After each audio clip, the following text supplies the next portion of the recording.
I am woman, I am fearless, I am sexy, I'm divine, I'm unbeatable, I'm creative, honey, you can get in line. Hey, welcome back.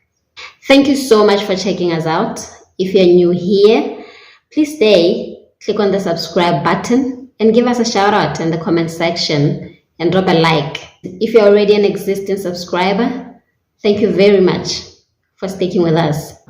Now, to wrap up last week's proceedings of the Senzo Meyiwa murder trial, I think it's safe to say if there's one testimony that I'm sure many of us were really anticipating more than anyone else's, especially from the investigating side, it will be that of the forensics team. Mostly because I feel we were really quite let down by how the first responders didn't do much to help the state's case. So after that very disappointing performance by the first responders, personally I was so hopeful that the forensics side will come and redeem the first responders' actions and bring out some very concrete things that they did from their part, to say the first responders may have not done this and that, but who came in and were able to pick this, that.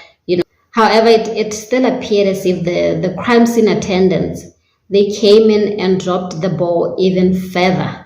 The warrant officer, Mosia, was the crime scene attendant. He told the court that the crime was only reported 4 hours after it happened, so that delay may have compromised the integrity of the evidence. That comment was fair, judging by the fact that we've heard how the neighbors went in and outside of that house. Some even felt compelled to tidy up the place. So to me, that was a lot of compromising of the crime scene.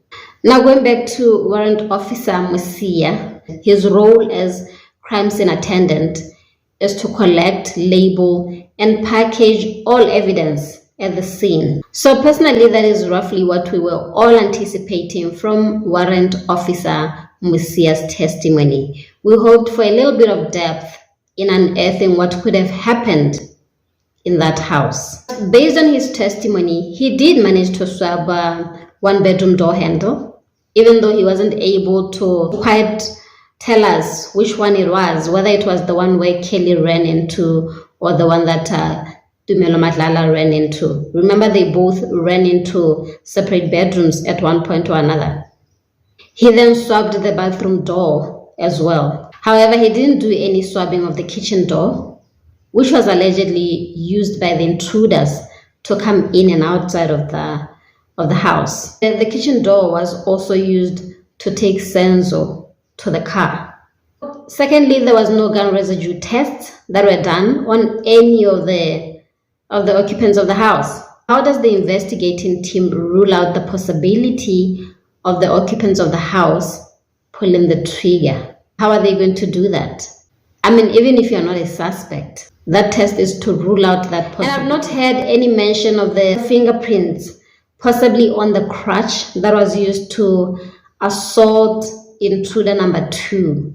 When someone is being assaulted, the way they all described the scuffle, there's a possibility that even for a split second, he can touch the crutch, trying to defend himself. I mean, I don't know who can just be assaulted without even trying to grab the crutch. And then there was the issue of the hat that was left on the crime scene.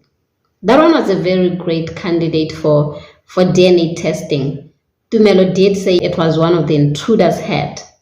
So what is the DNA saying? The forensics team still tanked this investigation even further.